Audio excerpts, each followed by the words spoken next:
Salmo de número 127. Quem encontrou diz amém? Amém. Se o Senhor não edificar a casa, em vão trabalham os que a edificam. Se o Senhor não guardar a cidade, em vão vigia a sentinela. Inútil vos será levantar de madrugada, repousar tarde, comer o pão de dores, pois ele supre os seus amados enquanto dormem. Eis que os filhos são herança da parte do Senhor, e o fruto do ventre o seu galardão. Como flechas na mão de um homem valente, assim são os filhos da mocidade. Bem-aventurado o homem que enche deles a sua aljava. Não será confundido quando falarem com os seus inimigos na porta da cidade. Amém? Aleluia. Salmo de romagem, peregrinação, ou dos degraus, ou de ascensão, é o Salmo 127. O povo de Israel cantava, recitava esse salmo quando vinha de todos os lugares do mundo em Jerusalém, quando subia a Jerusalém para adorar, lembrando de todas as vezes que perderam para os inimigos, que foram dispersos, e lembrando que é o Senhor que opera soberanamente. É um salmo que era muito usado, e é usado ainda pelo povo de Israel. O salmo retrata uma situação do ser humano que existe desde que o ser humano caiu no Éden, que é a independência de Deus. Desde que Adão caiu, o ser humano tem a tendência de viver independente de Deus, de fazer as coisas por sua força, por sua capacidade, por sua inteligência. E diga-se de passagem, eu falei no final, no culto passado, mas quero falar no início. O Salmo de 127 foi escrito por Salomão, e Salomão foi o homem mais rico do planeta e foi o homem mais sábio do planeta. Alguém está aí, não? Sendo o homem mais rico e o homem mais sábio, ele está dizendo que se o Senhor não guardar, se o Senhor não edificar, está dizendo, a minha riqueza e a minha sabedoria não são suficientes. Alguém está aí? Desde a Torre de Babel, o ser humano tem tendência de fazer as coisas independente de Deus. Vamos construir uma torre para que ela toque os céus, nos livre do dilúvio, porque pós-dilúvio foi a Torre de Babel, e nós ficamos protegidos e guardados com a nossa força. E Deus veio e criou a confusão das línguas, aonde foram interrompidos os planos do homem de edificar, de fazer, de construir, de acontecer sem Deus. Há uma tendência na nossa natureza pecaminosa de sermos independentes. Veja que o convite do diabo, que a ideia que ele passou para Adão e Eva é dizendo: comam para que vocês se tornem igual a Deus, porque se você se torna igual a Deus, você não depende de Deus, você faz do seu jeito. Alguém está aí? É natureza nossa pecaminosa, queremos fazer as coisas do nosso jeito, independente. Nós temos este problema conosco. O ser humano tem dificuldade com oferta, porque se ele entrega, ele denota, ele demonstra que ele depende. E por isso que tem gente que tem problema com oferta, porque ele não quer demonstrar que ele depende. O ser humano tem problema com o dízimo da mesma maneira. É pregado, é falado, é dito: você é dizimista, Deus te abençoa. Diz: não, eu posso vencer, acontecer, trabalhar, realizar, sem precisar entregar o meu dízimo. Por que eu tenho que entregá-lo? E em todas as nossas maneiras de ser e de existir, nós lutamos com a ideia de depender de Deus. Por isso que o ser humano não ora, porque orar é uma demonstração de fraqueza humana e necessidade divina. E se eu oro, eu estou dizendo, eu preciso de Deus, porque quando eu faço todas as coisas que eu faço, quando eu realizo tudo que eu realizo, sem buscar de Deus, eu estou dando um recado para o céu: deixa que eu faço, deixa que eu me viro, deixa que eu dou jeito, deixa que eu consigo. Alguém está aí? Tudo que eu estou falando não está dentro do contexto da realidade? É pura realidade. Eu não estou falando algo simples aqui, muito simples, porque é algo real na nossa vida. O ser humano tem dificuldade de depender, de se envolver, ou de trazer Deus na sua existência, no seu dia a dia, nos afazeres da sua vida. Mas o Salmo diz que, de uma forma muito simples, se o Senhor não edificar a casa, está aí no 1, em vão trabalham os que a edificam. Eu não acredito que alguém aqui goste de fazer coisas em vão. Quer dizer, o que é em vão?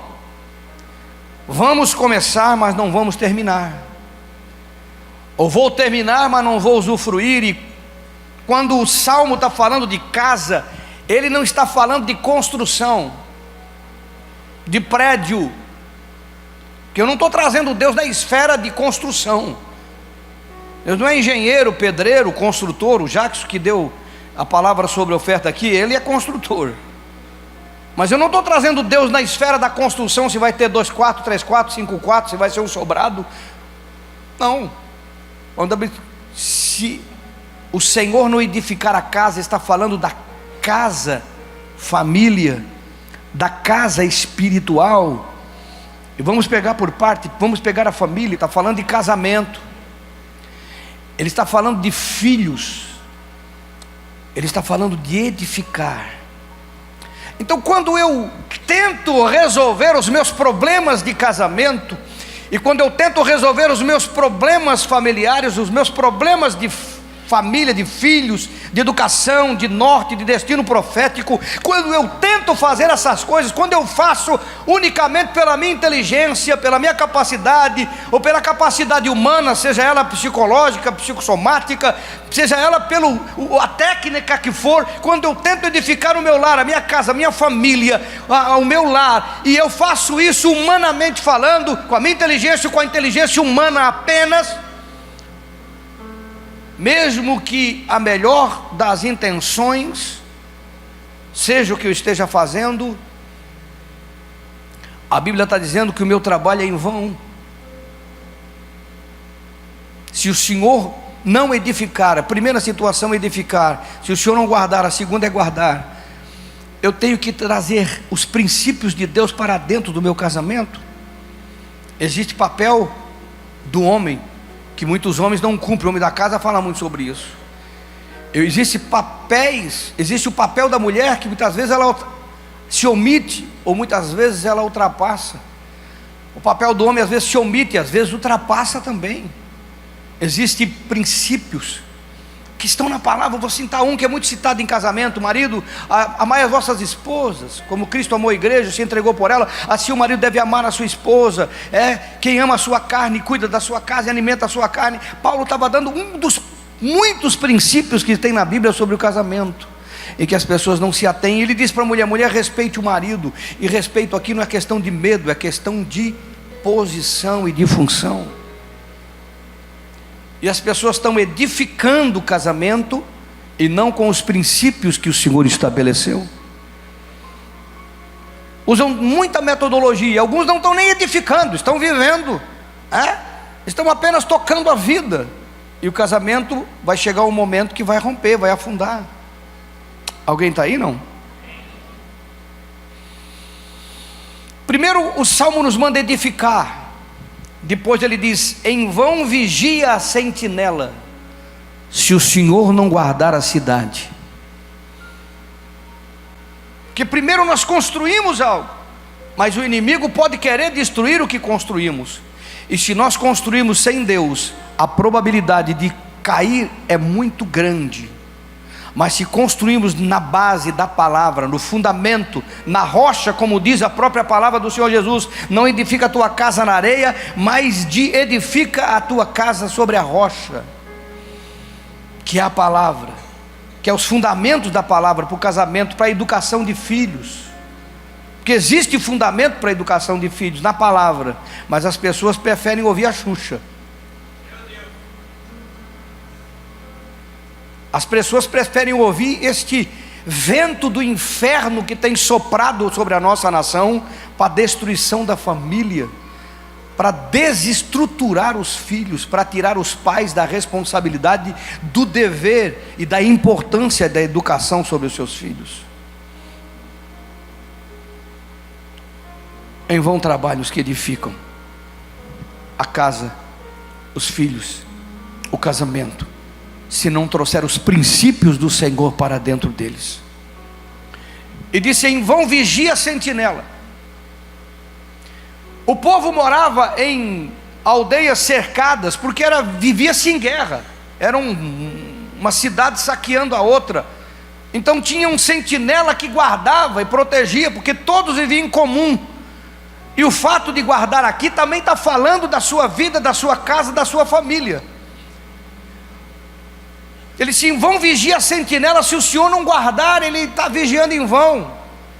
E está nos mostrando coisas muito simples, mas importantes, que você precisa entender. Às vezes nós cuidamos da casa, da família, dos filhos, é plano de saúde, é plano de isso, é plano de falecimento, é plano de proteção, é seguro de carro, é seguro de casa, é seguro para tudo quanto é coisa, é aposentadoria feita secularmente. Isso tudo é muito importante, é muito bom, mas o Salmo está dizendo: se o Senhor não guardar, porque mal nós podemos guardar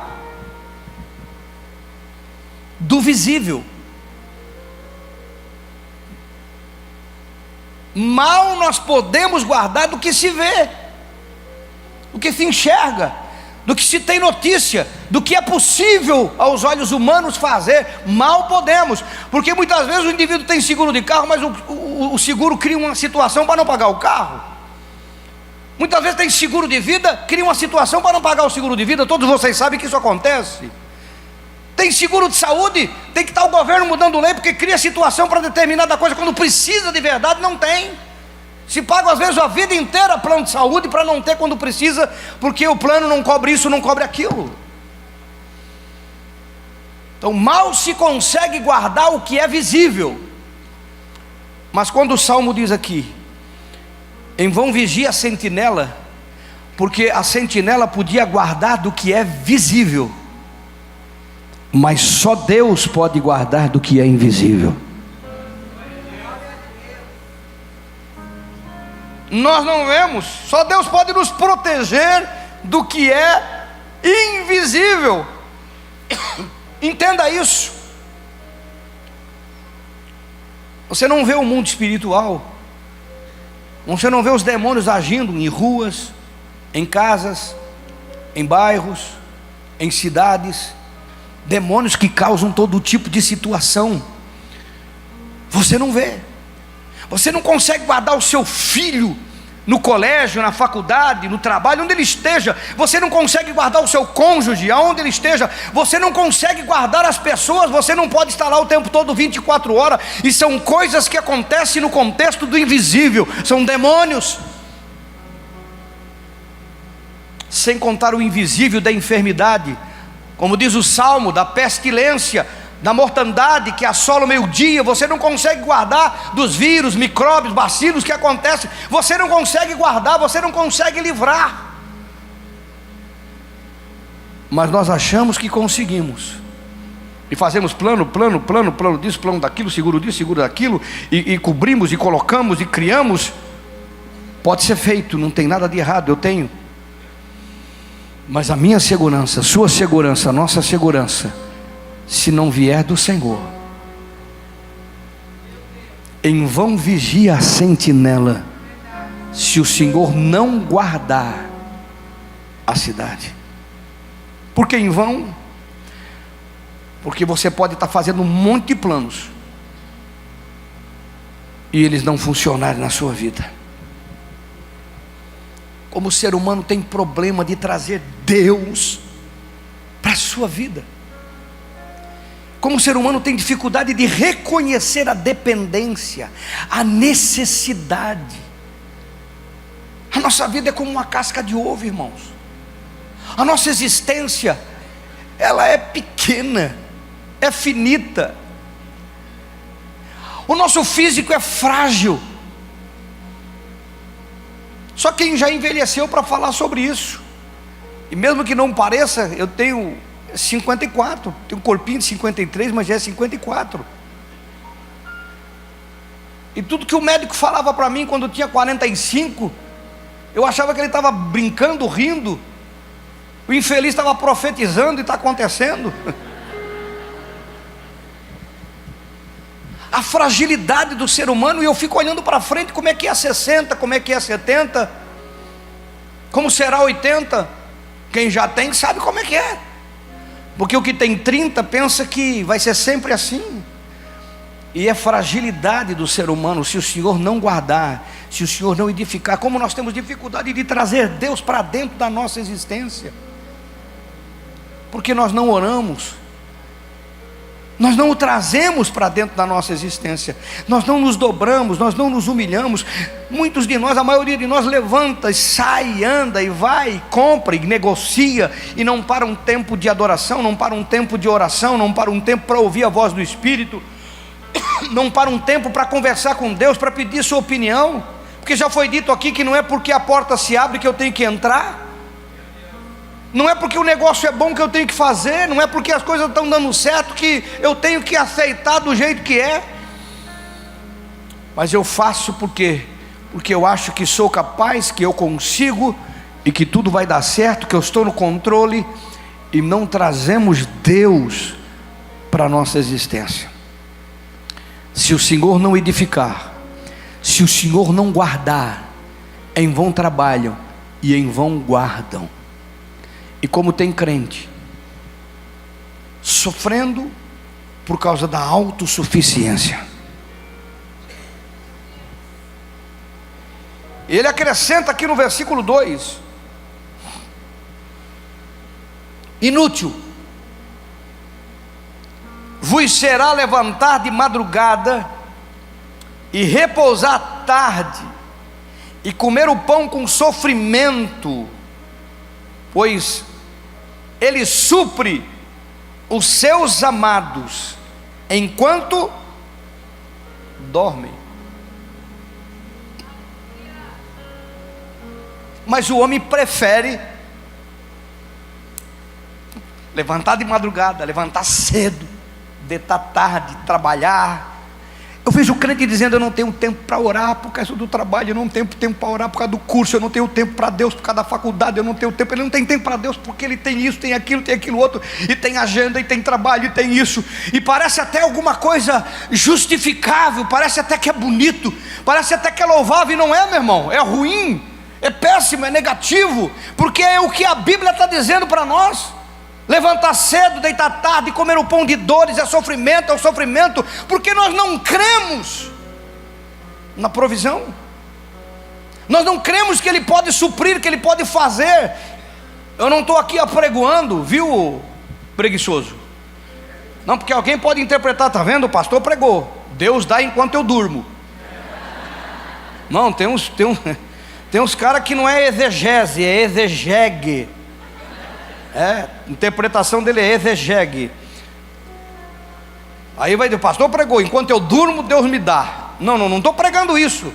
Eu estou pregando os excessos que você faz, o sofrimento para adquirir, a luta sozinho, a batalha sozinho, porque se o Senhor não edificar, se o Senhor não guardar, é inútil levantar cedo, é inútil deitar tarde e correr, porque quando Ele te ama, Ele acrescenta. Provérbio diz que a bênção do Senhor enriquece e não acrescenta dores. Não é a tua correria, não é o teu sofrimento, não é a montoeira de hora extra, não é o que você deixa de ter de tempo com Deus que vai suprir a vida material. Mas o ser humano insiste nisso. O ser humano luta com isso. O ser humano persiste nisso. Ele diz: inútil levantar cedo, deitar tarde, comer o pão de dores. E sabe o que isso me lembra? O povo de Israel. Porque eles estavam no deserto. E no deserto não tem como plantar. No deserto não tem como você montar algum negócio. Irmão, no deserto só tem areia, escorpião, cobra.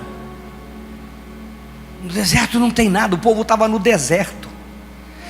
Não tinha como eles prover nada para a vida deles. Não tinha como criar animal, não tinha como plantar, não tinha nada. Mas a Bíblia diz que os sapatos cresciam com as crianças. A Bíblia fala isso, que a roupa crescia com as pessoas. Nenhum deles ficou doente e morreu de doença por 40 anos. Não tinha hospital, não tinha o SAMU, não tinha o Sempre Salvo, não tinha o Unimed, irmão. Enquanto eles estavam dormindo à noite, a Bíblia diz que Deus mandava um alimento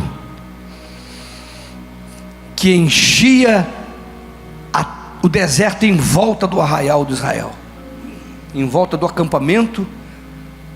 Mais de 1 milhão de pessoas, eu não sei, não lembro aqui o número, dormindo, e o maná caindo. E por 40 anos eles acordavam cedo, antes que o sol nascesse com força total. Eles saíam do acampamento, iam para fora do acampamento com uma cuia, e eles juntavam a sua porção diária, e todos comiam por 40 anos, porque o Senhor, Ele te abençoa enquanto você está descansando. Mas quem que crê? Você já percebeu que tem que vir tribulação para o crente orar? Tem que ir para o deserto. A gente fala de deserto, o irmão está no deserto, né? Está na prova. O indivíduo tem que passar tribulação, escassez, dificuldade. Daí ele ora, daí ele, meu irmão, até dá glória a Deus, até jejua. Fazia tempo que ele não lembrava que existe algo chamado jejum. E ele ora, ele jejua, ele busca por causa da luta que enfrenta no deserto, e ele vê Deus se movendo. O bom é que ele vê Deus se movendo. Deus continua se movendo. Eu não consigo entender na nossa mente. O Senhor está querendo trabalhar para a gente, Ele está querendo edificar para a gente, Ele está querendo guardar para a gente, Ele está querendo multiplicar a nossa vida material. E a gente fica tentando dizer: não, deixa que eu dou um jeito, deixa que eu... Não, pastor, eu não falo isso. Fala. Quando você não dobra os teus joelhos para buscar de Deus em todas essas áreas, você está dando um recado para o céu: deixa que eu faço. Você está dizendo para o céu: deixa que eu dou jeito, não, deixa que eu me viro. Aí você tenta, alguns conseguem, alguns até atravessam esse momento de tribulação, mas a grande maioria sofre. Aí quando a coisa está ruim, aí eles correm para Deus, aí eles correm pedir oração, pedir isso, pedir aquilo, no momento mais crítico. Por quê? Porque a tendência do ser humano não querer depender. Por isso que está escrito no Salmo. Qual é o segredo aqui, pastor Eloy? É simples. Inútil levantar cedo, deitar tarde e comer o pão de sofrimento e de dores, porque aos seus amados, diga para o seu irmão: amados. E aqui tem algo importante para você. E você disse: eu concordo, pastor. Aos seus amados Ele dá enquanto você está descansando normal da tua noite, o Senhor está trabalhando em teu favor. Sabe qual é o problema? Você não crê. Alguém já falou qual é a parte da Bíblia que funciona, pastor? Aqui você crê. Tudo é possível o que? Esse é o grande papel do diabo, dizer para você: não, você é isso, você é aquilo, você tem isso, você faz isso, você erra nisso, você errou nisso, você deixou isso, você fez aquilo, olha o teu passado, olha isso, olha o que você fez, olha o que você não está fazendo. E o papel do diabo, por isso que ele é chamado de diabo, o acusador dos filhos de Deus, por isso que ele é o acusador, para dizer para você: não, você é esta porcaria mesmo, e Deus não te ama. Porque se ele convencer você de que Deus não te ama, ele não precisa fazer mais nada, porque você não acredita que Deus vai te dar e vai te abençoar, e vai estender a mão, e vai conceder a você o que você precisa para viver uma vida digna e abençoada. Só isso.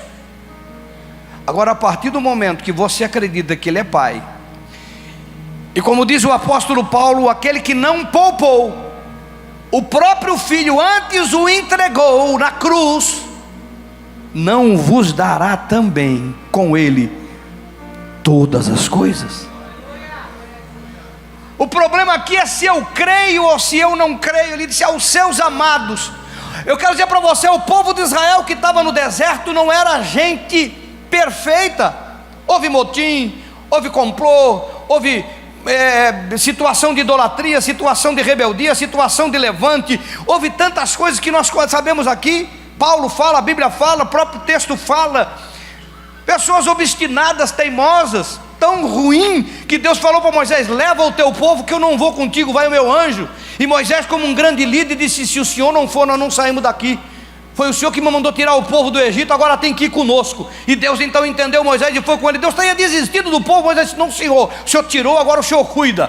E o salmista Davi fala isso quando ele diz: furasse as minhas orelhas. E isso é um contexto de escravidão. Quando o dono furava a orelha do escravo e ele tomava posse daquele escravo, ele era responsável por aquele escravo, pela comida, pela roupa. Não importava se estava doente, se estava bom, se era ruim, se era perfeito, ele era responsável por aquela pessoa. E ele disse, o salmista Davi falou para o Senhor: furaste as minhas orelhas. O Senhor agora arcou comigo. Se aceitou Jesus como Salvador, Ele te recebeu como filho. Seja o pródigo que anda gastando a herança fora do tempo, não interessa. Quando você volta, Ele te dá o anel, Ele te dá a sandália, Ele te dá a roupa, Ele mata o cordeiro e Ele diz: eu estou feliz porque o meu filho está comigo, o meu filho voltou, ele está junto de volta. O pai do filho pródigo não amou o filho porque ele era perfeito, ele amou o filho porque ele amava o filho. O Senhor te ama não porque você é perfeito, é porque Ele te ama. O problema aqui é que é você crer. A grande luta da tua vida está na tua mente, é você crer, você aceitar. Mas, pastor, como é que eu vou? Tem gente que não ora. Eu já vi gente dizendo: pô, fulano só pede coisa para Deus. Eu tenho alguma coisa para dar? O ouro é dele, a prata é dele, a terra é dele, eu vou dar o que para ele? Só a minha vida, já entreguei, o resto eu só tenho que pedir. Alguém já encontrou crente assim? Não? Depois diz que pede, só pede. Alguém já encontrou gente assim? Eu já encontrei. Pô, só pede. Graças a Deus que Ele pode me dar. Alguém está aí, não?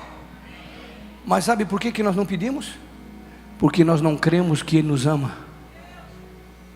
Nós não cremos que Ele nos ama. Nós não acreditamos que Ele ama a gente. E o diabo está aí para falar do pecado, para acusar, para mostrar os erros, mostrar as falhas, mostrar as nossas imperfeições.